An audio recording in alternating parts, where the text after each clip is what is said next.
Ελπίζω να έχετε δει το Μαύρο Κύκνο με την Νάταλι Πόρτμαν, που πρωταγωνιστεί βασικά η Νάταλι Πόρτμαν, για να καταλάβετε σήμερα και το θέμα της υπόθεσης, καθώς θα μιλήσουμε για έναν μαύρο κύκνο, ο οποίος αργότερα έγινε λευκός κύκνος, αλλά ξανά έγινε μαύρος κύκνος. Και σήμερα θα μιλήσουμε για την Κριστίν Παολίγια.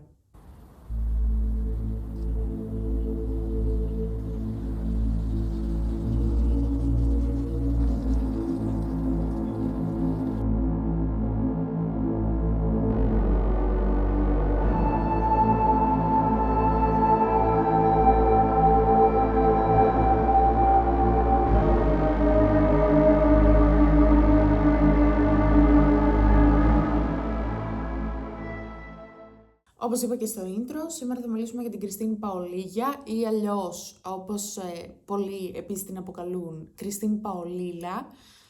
Δεν ξέρω ποιο από τα δύο να χρησιμοποιήσω, αλλά μου αρέσει πάρα πολύ το Παολίγια. Προσφέρει λίγο έτσι άλλο τόνο, οπότε θα πάω με το Παολίγια. Έχω κάτι να πω. Δεν έχω κάτι να πω. Δεν έχω να πω κάτι για intro. Αυτό ήταν ένα πολύ ωραίο intro. Οπότε ξεκινάμε και σήμερα θα μιλήσουμε, ξαναλέω, για την Κριστίν Παολίγια, η οποία γεννήθηκε στις 31 Μαρτίου του 1986 στο Long Island της Νέας Υόρκης.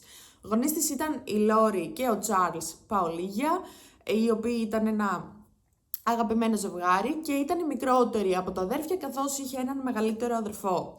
Δυστυχώς τον πατέρα της τον έχασε σε πολύ μικρή ηλικία, όταν ήταν ακόμη 2 χρονών, καθώς δούλευε σαν εργάτης σε οικοδομή και είχε ένα ατύχημα στη δουλειά του, οπότε και έχασε τη ζωή του και κατά συνέπεια λίγο αργότερα έχασε και τη μητέρα της, καθώς ξεκίνησε να κάνει χρήση ναρκωτικών με αποτέλεσμα να χάσει την επιμέλεια των παιδιών της και να πάρει τα παιδιά της η μητέρα της και ο πατέρας της.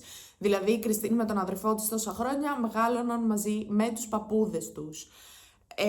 Η Κριστίν όταν ήταν μικρή διαγνώστηκε με αλοπεκία και έχασε κατά συνέπεια τόσο τα μαλλιά της όσο και τα φρύδια της με τις βλεφαρίδες της. Και αυτό ήταν κάτι που τη στεναχωρούσε πάρα πολύ. Οπότε οι παππούδες της, για να την κάνουν λίγο να νιώσει καλύτερα, ρε παιδί μου, αυτό που έκαναν είναι να τις παίρνουν περούκες και τέτοια πράγματα, και έτσι ώστε να μπορεί να νιώθει πιο πολύ σαν κορίτσι και να μην νιώθει τόσο άσχημα με τον εαυτό της, καθώς μέσα σε όλα φορούσε και γυαλιά μυοπίας, τα οποία είχαν πάρα πολύ χοντρό γυαλί λόγω του ότι είχε μεγάλο βαθμό μυοπίας, και αυτό έφερε ως αποτέλεσμα τα παιδάκια από το σχολείο να τις κάνουν bullying, τα γνωστά τα πράγματα που ξέρουμε και που γίνονται τόσα χρόνια, αλλά κανείς δεν μπορεί να το παραδεχτεί και κανείς δεν μπορεί να μαζέψει τα παιδιά του. Μέσα σε όλα αυτά η Κριστίν είχε σταματήσει να νιώθει ωραία με τον εαυτό της, οπότε είχε τόσο χαμηλή αυτοπεποίθηση, όσο και κατάθλιψη, καθώς έμενε συνέχεια μέσα. Κατά τη διάρκεια των σχολικών της χρόνων είχε παρέες, όχι ακριβώς παρέες, μιλούσε με άτομα, αλλά ποτέ δεν είχε κάποια κολλητή, κάποιο κολλητό που να πεις ότι ήταν συνέχεια μαζί και ότι κάπως της έφευγε αυτό το στενάχωρο συναίσθημα που είχε. Τι θα κάνεις, ομορφιά? Οπότε περνούσαν τα χρόνια και ήταν χωρίς κάποια παρέα. Απλά είχε γνωστούς στο σχολείο με τους οποίους μπορεί να έκανε να μιλούσε, ας πούμε.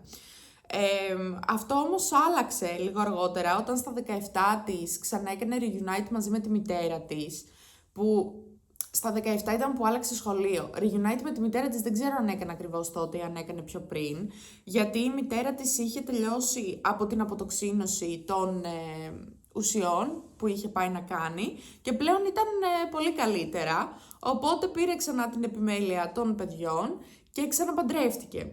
Και έφυγαν από το Long Island που ήταν εκείνο το διάστημα και πήγαν στο Clear Lake του Τέξας, όπου και η Κριστίν έκανε εγγραφή ξανά σε καινούριο σχολείο, στο Clear Lake High School, και εκεί ήταν που η ζωή της άλλαξε πραγματικά, καθώς είναι όπως βλέπουμε στην ταινία στο Μαύρο Κύκνο. Από εκεί που δεν είχε κανέναν και από εκεί που ήταν χάλια, ξαφνικά ξεκίνησε να αλλάζει δραστικά, καθώς γνώρισε δύο καινούργιες φίλες, την Tiffany Rowell και την Rachel Coloruttis, κάπως έτσι τέλος πάντων, με κόλλα έχει να κάνει. Αυτές οι δύο κοπέλες ήταν οι πιο διάσημες στο σχολείο, που σημαίνει ότι με το που ξεκίνησαν να κάνουν παρέα μαζί με την... Και τώρα που έφυγε το γατί και μπορούμε να επικεντρωθούμε στο θέμα μας, η Κριστίν, όπως είπαμε, ξεκίνησε να κάνει παρέα με αυτά τα δύο τα κορίτσια και τότε είναι που αλλάζει δραστικά η ζωή της, καθώς κάνει παρέα με τα διάσημα σε εισαγωγικά κορίτσια του σχολείου, οπότε ξεκινάει να μιλάει και με τους υπόλοιπους που υπάρχουν στο σχολείο, αποκτά αυτοπεποίθηση, τα κορίτσια προσπαθούν να τη βοηθήσουν με την εμφάνισή της, έτσι ώστε να νιώθει και αυτή αυτοπεποίθηση και να μην νιώθει άσχημα με τον εαυτό της, και τότε είναι που ξεκινάει και η ίδια η Κριστίν να αισθάνεται άλλος άνθρωπος, να προσπαθεί να αλλάξει. Η μητέρα της λέει ότι είχε αλλάξει δραστικά και η συμπεριφορά της, καθώς από εκεί που κλεινόταν κάθε μέρα στο σπίτι πλέον είχε όρεξη να κάνει τα πάντα. Δεν είχε τόσο κατάθλιψη, είχε ξαναβρει το χαμόγελό της. Τα κορίτσια γενικά πήγαιναν έρχονταν η μία στο σπίτι της άλλης, οπότε και η μητέρα της Κριστίν ξανανέφερε ότι κάθε φορά που τα κορίτσια βρισκόταν στο σπίτι τους, δεν σταματούσε η Κριστίν να γελάει. Γενικά υπήρχε όλο αυτό το mood μαζί με τα κορίτσια και είχε αλλάξει τόσο πολύ που πλέον είχε αποκτήσει την αυτοπεποίθησή της. Ήξερε ότι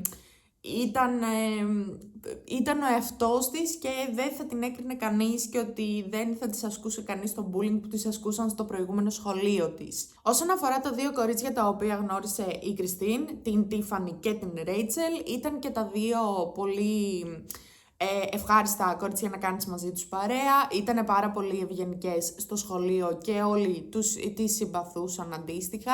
Η Rachel ήταν ένα πάρα πολύ δημιουργικό άτομο και της άρεσε πάρα πολύ να γράφει και να ασχολείται με τις τέχνες γενικότερα. Και η Tiffany από την άλλη ήταν εξίσου ένα πολύ ευγενικό κορίτσι και της άρεσε πάρα πολύ η ηθοποιία. Είχε γυρίσει προς εκείνη τη μεριά. Δηλαδή βλέπουμε ότι και οι δύο ήταν πάρα πολύ δημιουργικές στον χρόνο τους και ήθελαν να κάνουν δημιουργικά επαγγέλματα. Παρ' όλα αυτά η Tiffany ήθελε όταν μεγαλώσει να γίνει κοινωνικός λειτουργός. Τα δύο κορίτσια, τα τρία κορίτσια είχαν δεθεί αρκετά μεταξύ τους. Και καθώς είχαν αλλάξει τόσο πολύ την Κριστίν στο πώς συμπεριφέρεται και στο πώς βλέπει τον κόσμο, το 2003 είναι που και η Κριστίν κερδίζει σε έναν διαγωνισμό ως Miss Ακαταμάχητη και αργότερα είναι που κάνει και σχέση μαζί με τον 21χρονο Christopher Lee Snyder. Τότε ήταν 17 χρονών η Κριστίν, δηλαδή μιλάμε για 3 χρόνια διαφορά. Οι γονείς της, ωστόσο, ενώ δεν είχαν θέμα με την ηλικία, προφανώς, για 4 χρόνια διαφορά, ενώ δεν είχαν κάποιο θέμα με την ηλικία, αυτό που τους ενοχλούσε πάρα πολύ στον Κρίστοφερ και γι' αυτό δεν αποδέχτηκαν ποτέ τη σχέση που είχε μαζί με την Κριστίν, είναι το γεγονός ότι ήταν πάρα πολύ γνωστός για τα εγκλήματα που είχε κάνει στο παρελθόν και νομίζω ότι ήταν μικροεγκλήματα, δεν νομίζω ότι ήταν κάτι πιο μεγάλο, όπως ας πούμε κλοπές και ληστείες κτλ. Καθώς και το ότι ήταν κακοποιητικός και χρησιμοποιούσε ουσίες, ήταν χρήστης ουσιών. 2 years ago, who was Chris Snyder to you? Very controlling, very scary person. Whenever his temper was pushed, or whenever he would felt he had to prove something, he would act very bully-like, very like hard-ass kind of. Αυτό ήταν που δεν άρεσε καθόλου και στους γονείς της Κριστίν. Παρ' όλα αυτά η Κριστίν συνέχιζε να είναι μαζί του, με αποτέλεσμα να τη συστήσει και αυτή στα ναρκωτικά και κάπως έτσι να είναι και οι δύο σε ένα τέτοιο τρυπάκι με τα ναρκωτικά. Τώρα οι φίλες της είχαν ακριβώς την ίδια άποψη με τους γονείς. Δεν τους άρεσε καθόλου ο χαρακτήρας της Κριστίν όταν ήταν μαζί με τον Κρίστοφερ. Δεν την αναγνώριζαν. Είχαν φτάσει σε σημείο να την απομακρύνουν λίγο από την παρέα, αλλά όχι με την κακή την έννοια. Ήξεραν ότι κάθε φορά που θα βρεθούν και οι τρεις μαζί, κατά πάσα πιθανότητα η Κριστίν θα φέρει και τον Κρίστοφερ ή όταν θα βρισκόταν, ας πούμε, ζευγάρια. Και αυτό ήθελαν να το αποφύγουν τα κορίτσια, οπότε ήταν αρκετές οι φορές που όταν θα ήταν μαζί δεν θα την καλούσαν. There's been so many times where me and him have gotten into fights and physical fights, and he was very manipulative, very Let me stop. Is it safe to say, were you romantically involved with Chris a few years ago? Yes. Was he your boyfriend? Yes.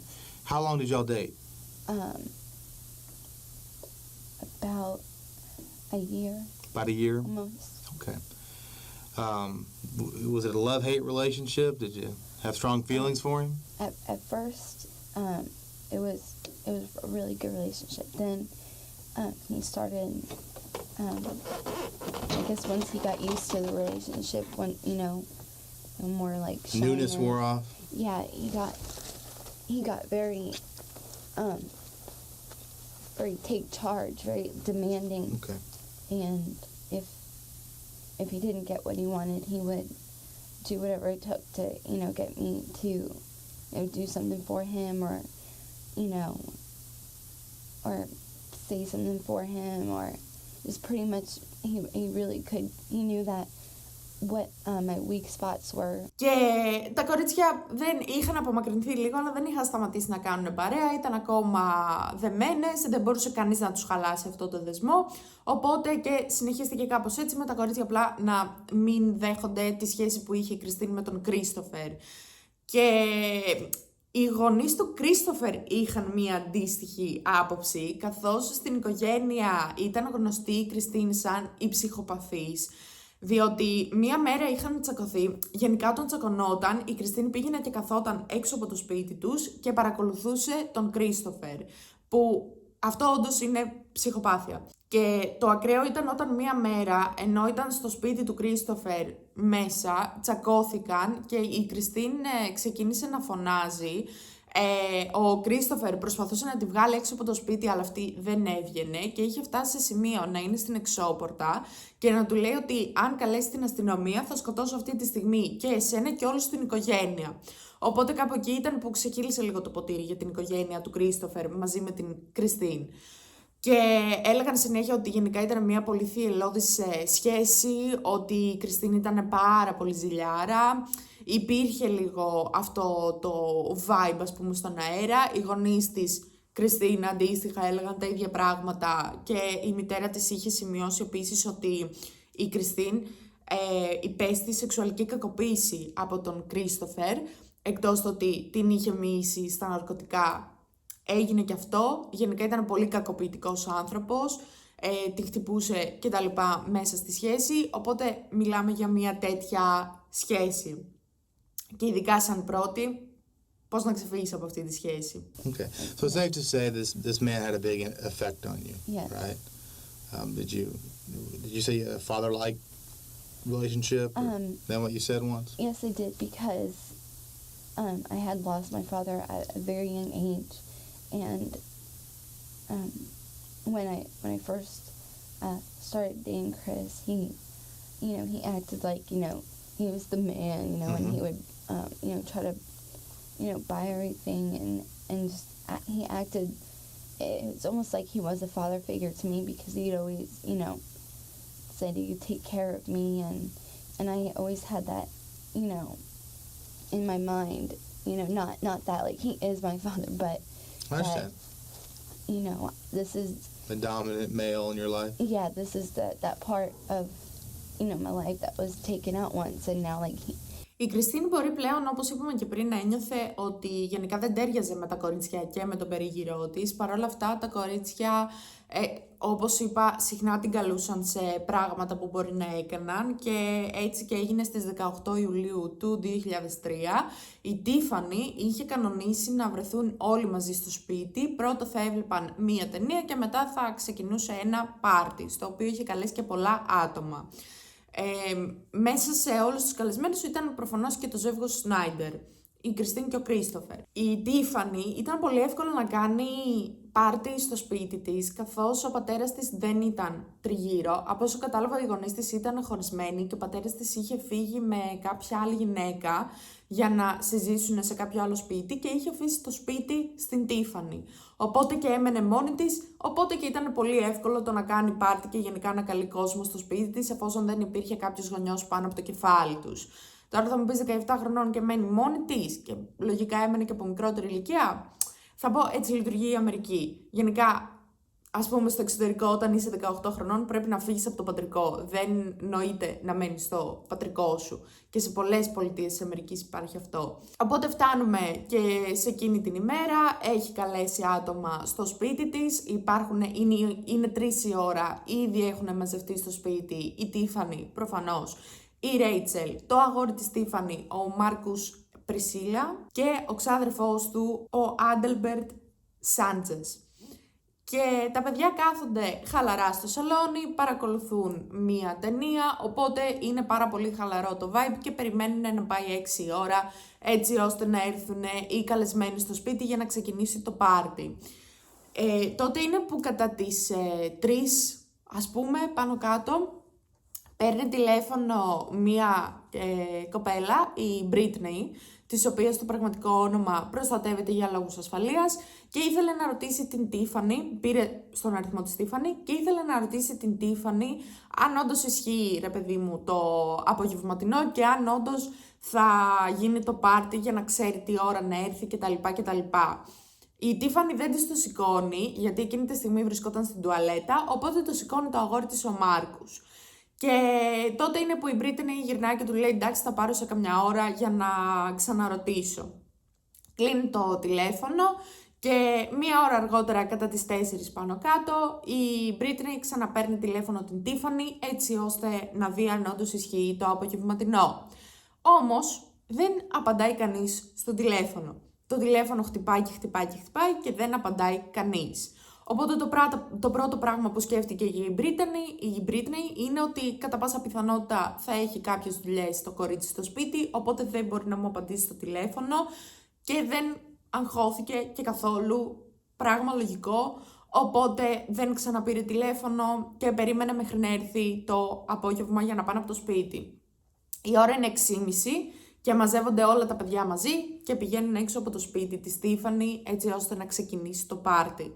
Χτυπάνε την πόρτα και χτυπάνε και χτυπάνε και χτυπάνε και χτυπάνε, αλλά κανείς δεν απαντάει στην πόρτα. Αυτό που συμβαίνει είναι ότι μέσα ακούν να παίζει μία ταινία, παρόλα αυτά δεν ακούνε ούτε γέλια, ούτε φωνές, ούτε κάποιον να μιλάει, ούτε συζητήσεις, ούτε τίποτα τέτοιο. Και εκεί ξεκινάνε να πονηρεύονται κάπως ότι κάτι μπορεί να πάει στραβά.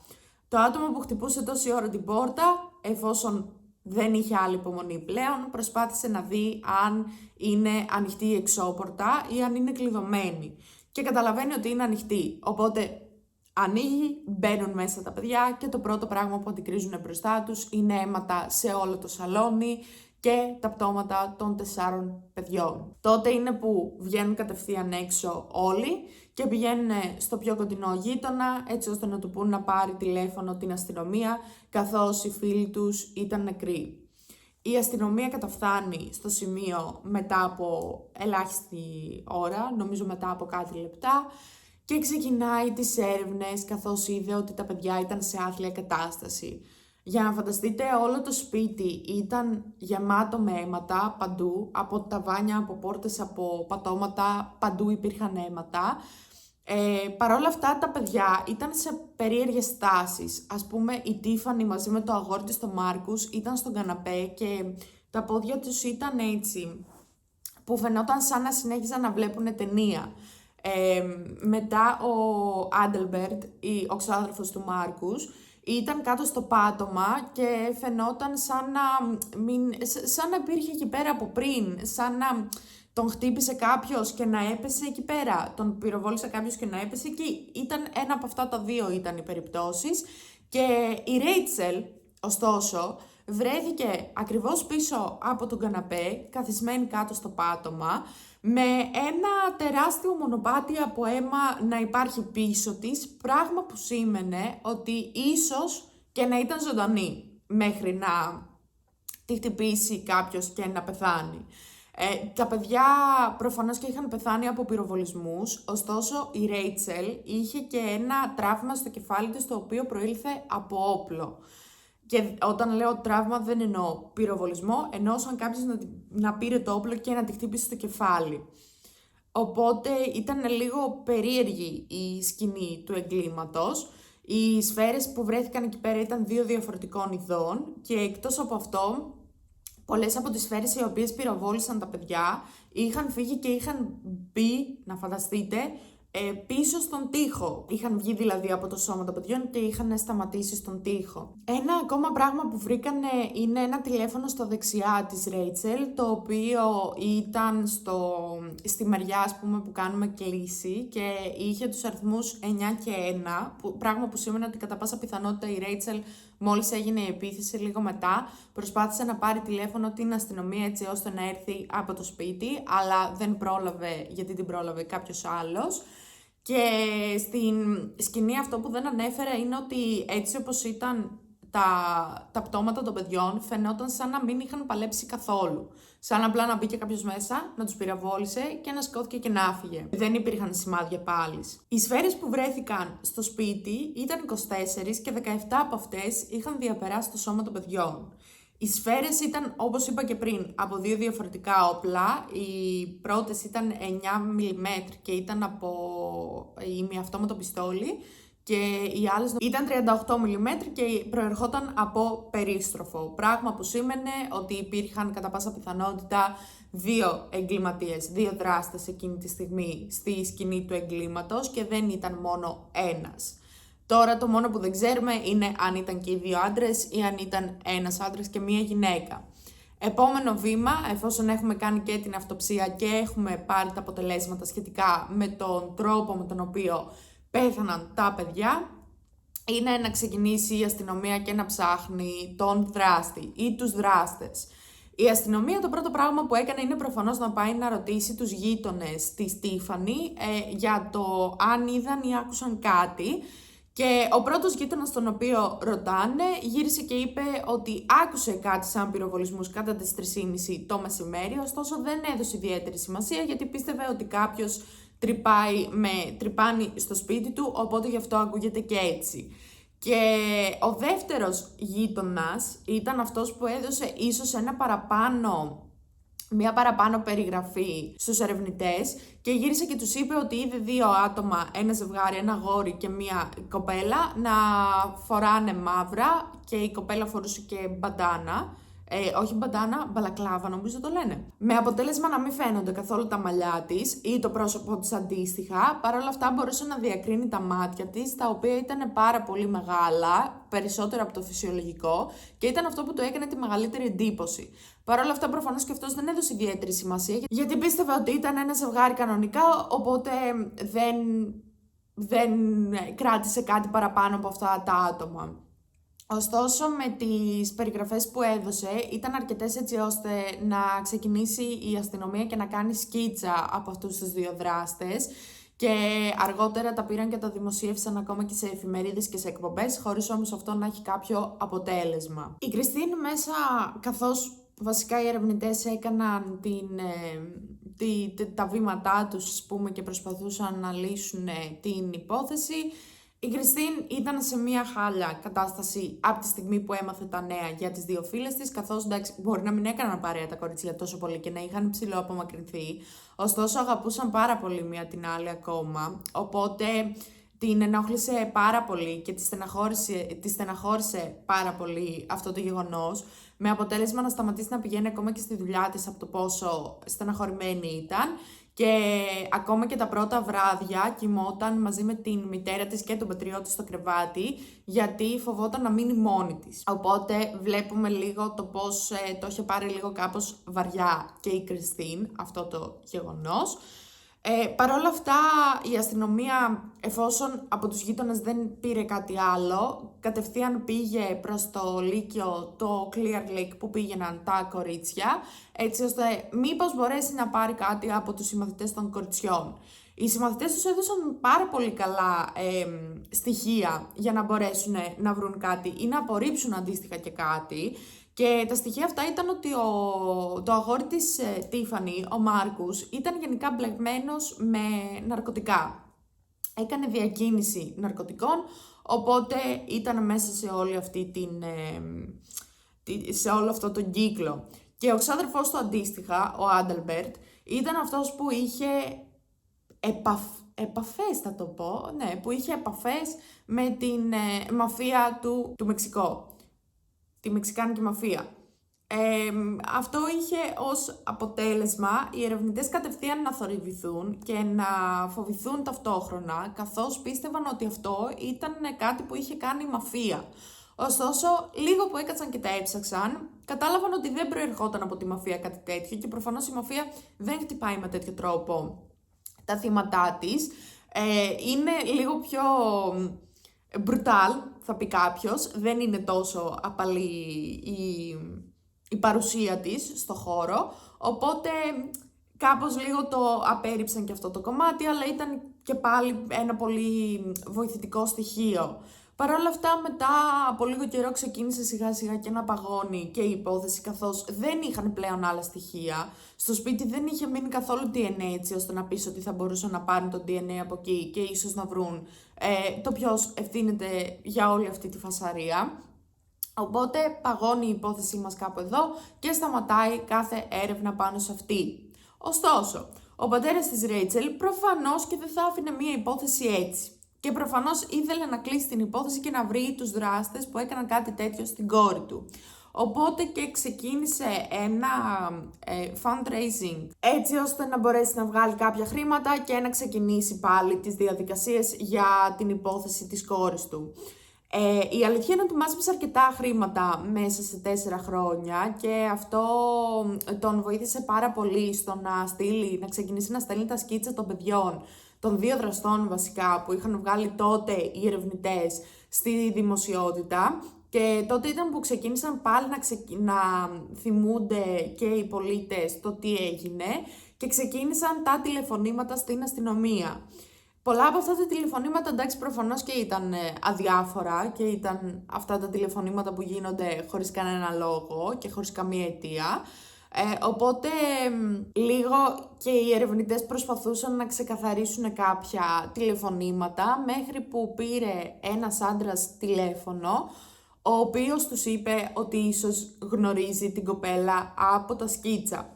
Η αστυνομία αυτό στην αρχή δεν το πήρε τόσο σοβαρά, ωστόσο ο άντρας είχε να τους πει πάρα πολλά πράγματα και τότε ήταν που κατάλαβαν ότι ίσως και να είναι αυτός ο σωτήρας τους. Ο άντρας, να πούμε κάπου εδώ, ότι ήταν ανώνυμος, ήταν ανώνυμο το τηλεφώνημα και μέσα στο τηλεφώνημα τους είπε ότι μάλλον τη γνωρίζει γιατί ήταν μαζί στο κέντρο αποτοξίνωσης, καθώς έκαναν αποτοξίνωση από τα ναρκωτικά.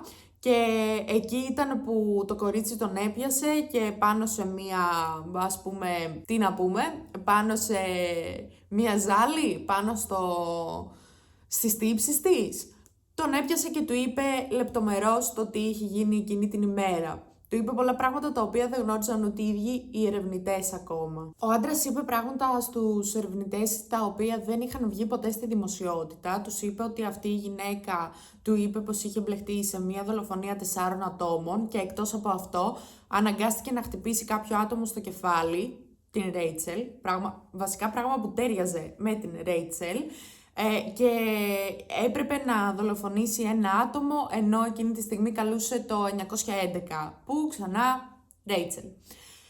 Αυτά ήταν πράγματα τα οποία δεν είχαν βγει, ξαναλέω, στη δημοσιότητα, οπότε δεν μπορούσε ο άντρας να τα ξέρει κάπως μαγικά.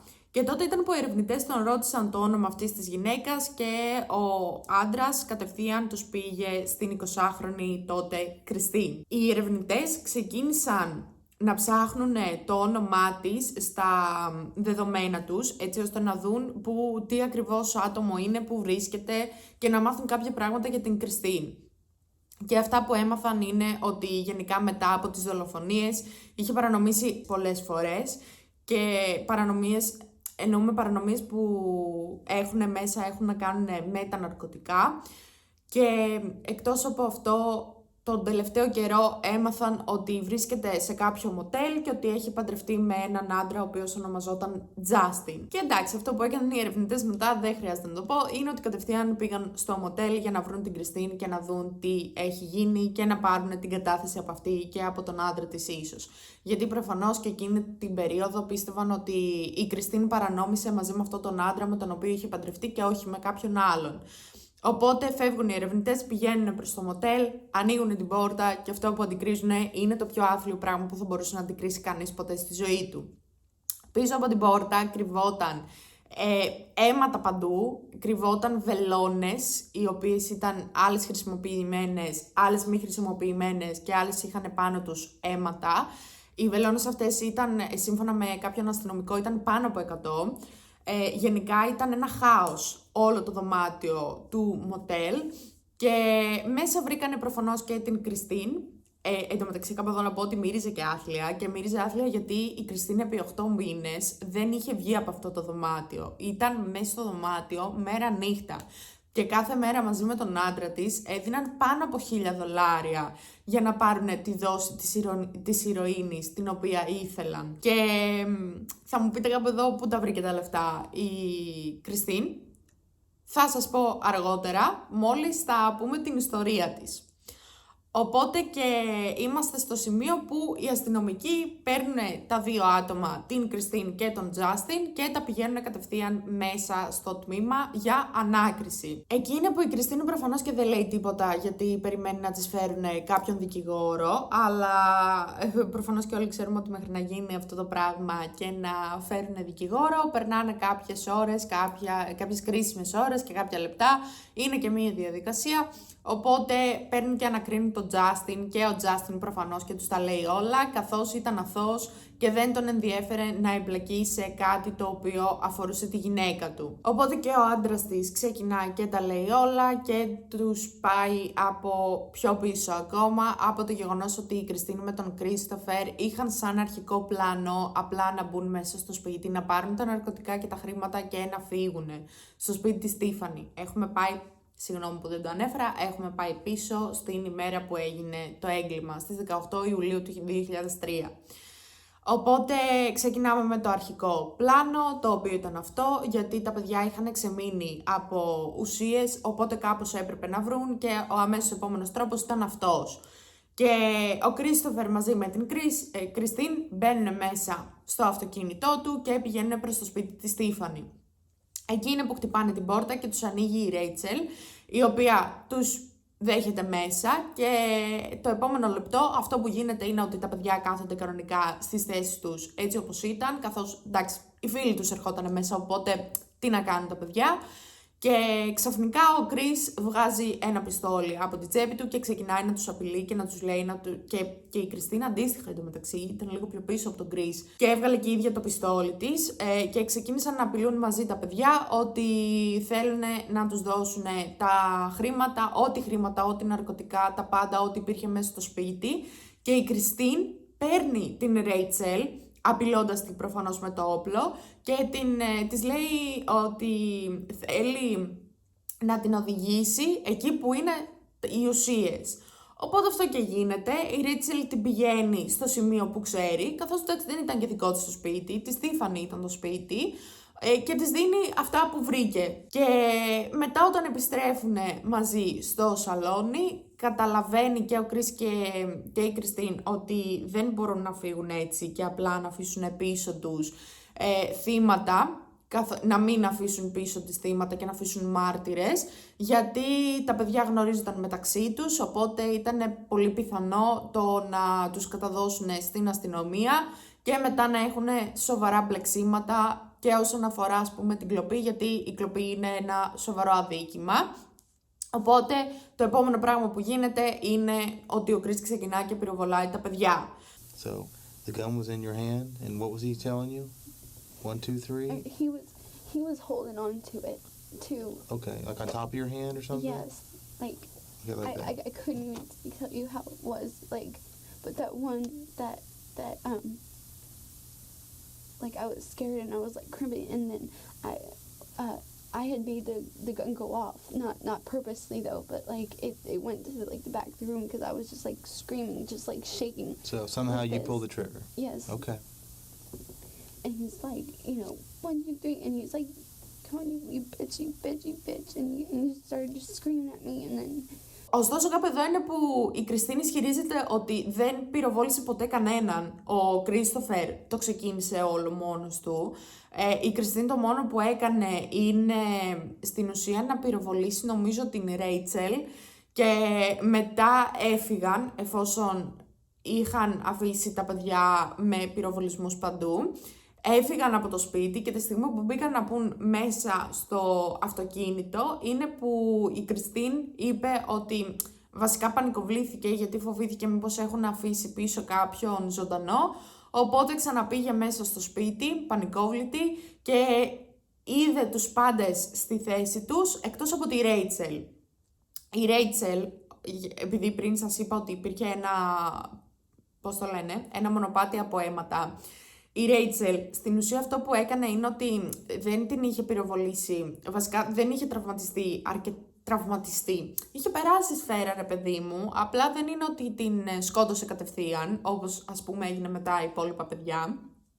Και πρόλαβε να πάρει ένα κινητό στο χέρι της και να ξεκινήσει να καλεί το 911. Γι' αυτό και πριν το τηλέφωνο που βρέθηκε δίπλα της είχε γραμμένο στους αριθμούς 9 και 1. Και πρόλαβε να φτάσει μέχρι πίσω από τον καναπέ, τη στιγμή όμως που μπήκε μέσα η Κριστίν και την είδε, αυτό που έκανε είναι να την πυροβολήσει. Μετά από λίγο κατάλαβε ότι δεν έχει αρκετές σφαίρες έτσι ώστε να συνεχίσει να την πυροβολεί και αυτό που έκανε είναι ότι πήρε το πίσω μέρος του πιστολιού και ξεκίνησε να τη χτυπάει στο κεφάλι μέχρι να πεθάνει από τα τραύματά της. Γι' αυτό και η Ρέτσελ βρέθηκε με τον τρόπο που βρέθηκε. Were you hitting anyone? I don't know. If you're like this and you're doing it, you know that you're hitting the person in front of you. Well, we weren't really like in front of anybody. Were you near anyone? It was almost back, like in the middle of them in the door.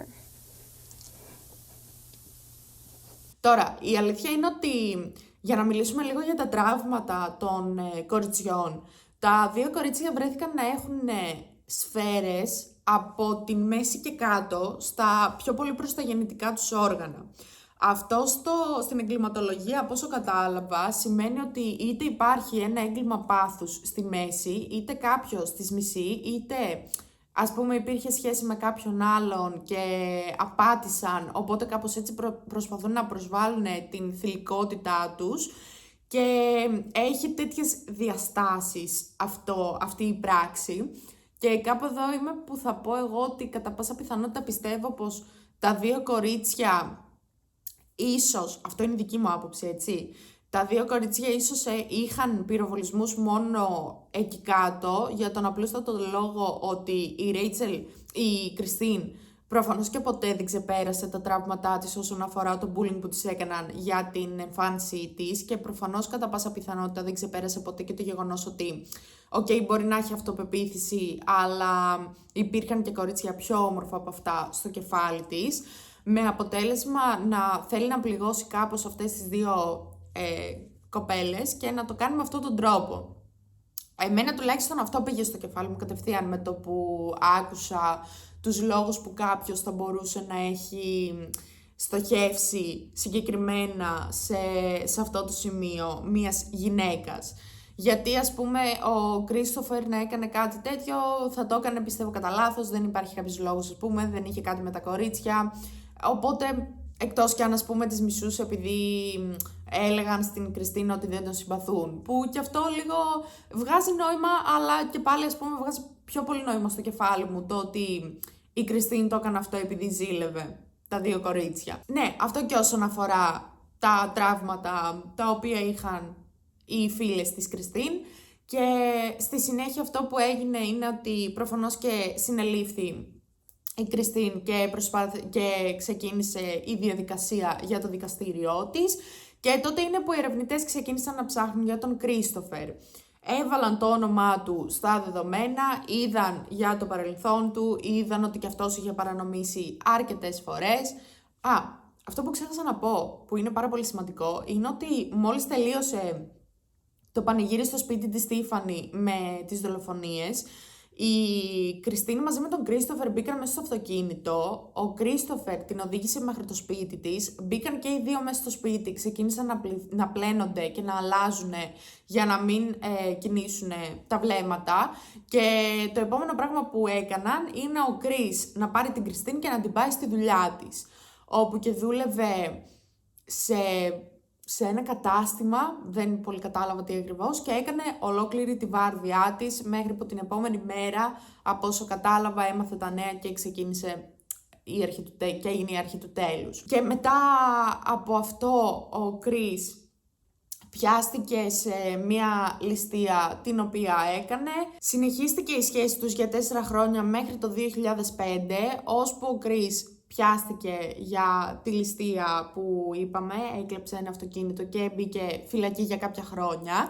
Και τότε ήταν που και η Κριστίν αποφάσισε ότι ήθελε να πάρει τη ζωή στα χέρια της, οπότε κάπως ξεκίνησε, τότε ήταν που πήγε για αποτοξίνωση.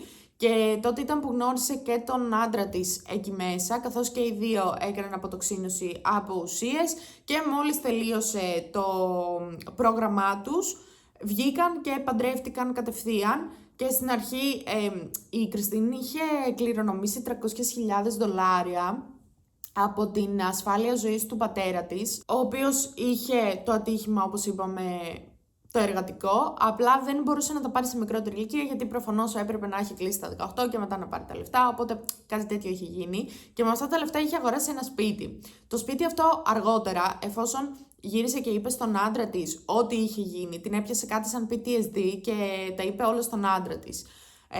Οπότε κάπως ξαναθυμήθηκε και ξανάφερε στο μυαλό της το τι είχε γίνει τότε με τα κορίτσια, και το επόμενο βήμα είναι να πουλήσει το σπίτι της και να φύγει μαζί με τον άντρα της και να πάνε σε ένα μοτέλ, σε ένα δωμάτιο ενός μοτέλ, και να μένουν εκεί πέρα, όπου και εκεί ήταν που κλείστηκε η Κριστίν για 8 μήνες και έπαιρναν κάθε μέρα ηρωίνες, και γενικά υπήρχε όλο αυτό το downfall. Από εκεί πέρα που είχε φτάσει, ας πούμε, στο πικ της και ήταν μια χαρά, ξεκίνησε να πέφτει. Κάπου εδώ είναι, ας πούμε, που και ο Κρίστοφερ είχε βγει από τη φυλακή, γιατί οι αστυνομικοί που έψαξαν για το παρελθόν του μπορεί να βρήκαν ότι είχε παρανομήσει κτλ.